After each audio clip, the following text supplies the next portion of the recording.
Out low blow. Usyk. He an Usyk fan, bro. You right. That is your guy, though. Usyk's a good dude. He's a hell of a fighter. Usyk He's gonna on the win. belt. I would have to compare him to Evander Holyfield, and I think he would have done very well. I think that's the great way to cap it, bud. A salute on Usyk, the great Usyk. Boxing legends believe Oleksandr Usyk may never lose, thanks to his unmatched skill and intelligence in the ring. Anthony Joshua explains that Usyk doesn't rely on power to win. Instead, he depends on elite technique, footwork, and timing. His ability to outthink and outmaneuver opponents makes him a puzzle no one can solve. That's why both legends and champions agree. Usyk's dominance is built on pure boxing mastery, not brute force. On Daniel Dubois against Oleksandr Usyk, realistically, has he got any chance? We've got 30 seconds. Of course he has. Look, it's a tough ask, of course.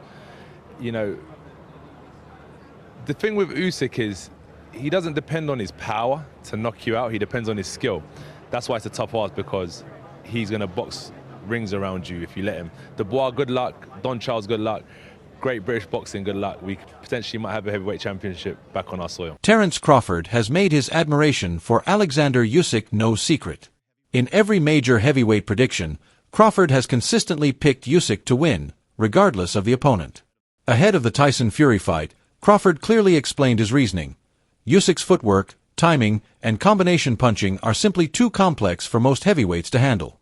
Even the biggest and strongest opponents struggle with Usyk's movement-based style. Crawford believed that skill would always outmatch size, and his prediction proved accurate when Usyk convincingly defeated Tyson Fury. The undisputed heavyweight champion of the world. Is it going to be Usyk or Dubois? Usyk, hands down. What? But you seen the first fight though, what they had, Usyk. right? Did you see the first fight? It was a low blow. Usyk. You a lying dog. I don't know, that blow was If that close. blow landed on you like that, you wouldn't say that as a, you would say what? Usyk. You would say it's a low blow if it was landing on you. Right, yeah, yeah. that makes sense. But that wasn't a... It wasn't low. No, I'm not mad at the ref for calling out a low blow. Usyk. He an Usyk fan, bro. You right. That is your guy, though. Usyk's a Usyk. good dude. He's a hell of a fighter. Usyk He's gonna on the win. belt. But the first time before Usyk fought Tyson Fury, did you think Usyk could beat Tyson Fury? Usyk. Truthfully, no. I picked him both times. Stop No, the playing first me. time you picked him? Both times. Because you was high on Tyson Fury at one time. Both times. I knew the movement was gonna give Tyson Fury problems. Tyson Fury, you know what I mean, is a great heavyweight champion, but he never was fighting people that's as elusive. Lennox Lewis, a former undisputed heavyweight champion, praised Oleksandr Usyk for his technical brilliance and high ring IQ. Lewis suggested that Usyk's talents would have stood strong even during the golden era of heavyweights like Mike Tyson and Evander Holyfield. That kind of comparison speaks volumes, especially coming from someone who dominated one of the most competitive eras in boxing history. According to Lewis, Usyk's adaptability and intelligence would have served him well against the most dangerous names of any generation. How do you think Oleksandr Usyk would have done in your era, the era of Lennox Lewis, Riddick Bowe, Evander Holyfield, Mike Tyson? How do you think he would have done against you and your contemporaries? I would have to compare him to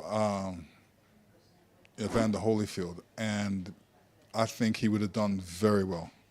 Very well. I don't think he would have lasted against me because, you know, I throw a mean uppercut in there, and I noticed he gets caught with uppercuts. So he wouldn't have been able to stand up to my uppercut. Renowned trainer and boxing analyst Teddy Atlas gave Usyk the highest praise, declaring that no fighter today can outshine him.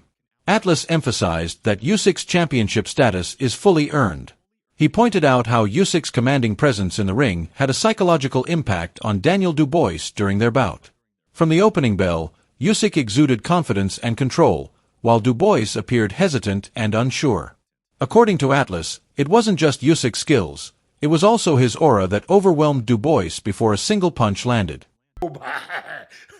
Nobody. He's staring and doing this stare the first fight before the fight, I always say, and he's staring him down. And who breaks it off first? Wow, okay. But it's not just that. It's that after that, Usyk is Usyk. He's the champ. He's confident. He's got his hands up. He's standing there to the crowd. You know, he's doing this. And you can see Dubois like the kid at the party that all of a sudden wasn't included in the games that all the other kids were playing, and he's trying to find his way back. He's trying to find his way back into the games. He's trying to. You know what I mean, bud? You've seen that with the kid, the awkward kid, and he's trying to get back with, and he doesn't know where to go. Do I go over here where the kids are? Do I go over here? Do I just wait for them to come to me? And he's lost, and you could see it. And there's the Usyk just like this. And he's like looking at Usyk. He don't know, should I start a confrontation with him? Should I pick up? Should I make up for what I didn't do there? Should I stare at him? Should I look at him? Or should I go back over here? Should I get in front of him? He's a guy that he's uncomfortable in his own skin sometimes. And that's at play. Part of that is at play. At the end of the day, what happened was, from an analytical standpoint, they're looking for the southpaw killer, the right hand. They look too much for it. The delivery system, it's got to be there. That wasn't the delivery system that you want, where you're launching right hands, where you're reaching with right hands. That's not the delivery system. There should have been a little feint. Make him make his move back. Make the counter punchers show the counter. Make him show it to, like playing cards. Make the guy show his hand. Boxing analysts are now openly calling Usyk one of the greatest fighters of all time. After dominating the cruiserweight division and becoming undisputed, he moved up to heavyweight and beat some of the biggest names, Joshua, Dubois, and Fury, multiple times. What's even more remarkable is that at 38 years old, Usyk shows no signs of slowing down. His performances defy age and expectations, and experts are beginning to admit that no current fighter has the tools to defeat him. Watching Usyk now is witnessing true greatness in action. At heavyweight, he's now beaten Joshua twice, he's beaten Fury twice, he's beaten Dubois twice, he's cleared out cruiserweight, he's cleared out heavyweight, he's undisputed for the second time. Every accolade you could possibly do, and he's done it in under 25 fights. We're watching greatness. We're running out of superlatives, we're running out of ways to describe this man, because this was systematic. This wasn't a 12-round beatdown, Chris. This wasn't, moments where Fury has some success, moments where Joshua has success. He dismantled Dubois, who couldn't have been riding higher into this fight, coming off of the win over Joshua, and he knocks him out, leaves no doubt. He's knocking guys out now at 38? Is that what we're doing? I'm going to go back to the one word that I used, and I went like slightly viral for this last year after the Tyson Fury. I think maybe the first fight. I was like, the guy's unbeatable. You can't beat him. I don't see him losing. He just doesn't know how to lose. The guy just finds a way to win no matter what. And now he's finding ways to win and just separating himself from all these guys. And I disagree. I thought Daniel Dubois came out with a great game plan at the beginning of the round. In round one, he came out relaxed. He was the first 30 seconds, maybe. The whole first round. Usyk stole it in the end because he landed a big shot. But like the whole first round, Dubois actually looked really good. He backed Usyk up into the corners. He kept him along the ropes most of the time. He was landing hard jabs over the top. If you go back and watch the first round, I've never seen Usyk get hit that way. He got hit with shots as over his shot. Boom, and you saw Usyk's head go down. I was like, whoa. I'm like, this guy's got a good game plan. He's jabbing with Usyk from a higher position and coming over the top of the southpaw jab. Many in the boxing world believe Usyk has already solidified his legacy. His accomplishments at cruiserweight alone, becoming undisputed and winning the Muhammad Ali Trophy, would place him among the sports elite. But his transition to heavyweight, and the success he's had there, has elevated him to another level entirely.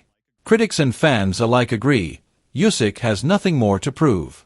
Every fight he takes from now on is simply an addition to a career that's already legendary.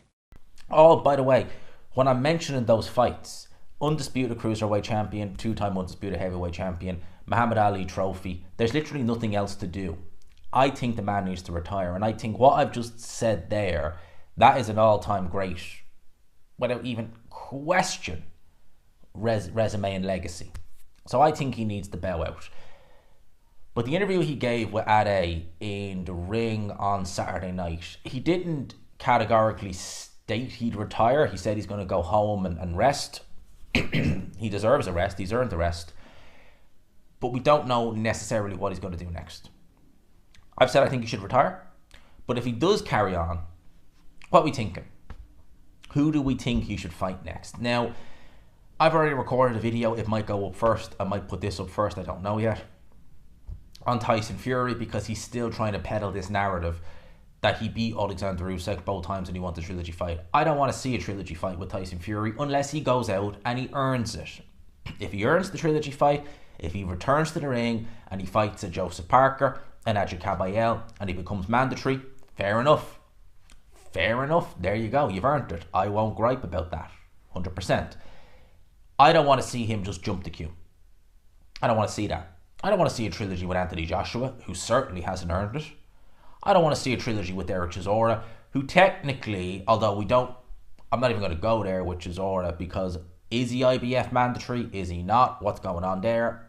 Don't know what's going on there. But I don't want to see a trilogy with Derek Chisora. Although saying that, as much as I don't want to see it, because these are the names he mentioned, with respect, Chisora has probably the best claim to have earned a title shot out of those three names. He does. Because Joshua's coming off the back of a devastating loss. He's not fought for almost a year. It'll be over a year by the time he does fight. Tyson Fury, back-to-back loss to Oleksandr Usyk, doesn't deserve a title shot until he goes out and earns one. At least with Chisora, Gerald Washington, Joe Joyce, and Otto Wallin, at least he's got some wins together. While Tyson Fury appears eager for a third fight, most observers question whether it's necessary. Usyk has already proven his dominance by beating Fury twice. From a legacy standpoint, there's little left to gain. However, if Usyk decides not to retire just yet, a third bout could happen, driven by public demand or financial incentive. Still, only Fury seems to believe he can reverse the outcome. The rest of the world has accepted Usyk's superiority. What separates Usyk from nearly every other fighter is his brilliant ring IQ. He doesn't rely on brute force or knockouts. Instead, he reads opponents like a chess grandmaster, adapting with each round. His ability to control distance, pace, and angles makes him almost impossible to trap or outsmart. Analysts often say you can't train to match that kind of intelligence. It's instinctive. And it's what makes him a nightmare for anyone, across any weight class.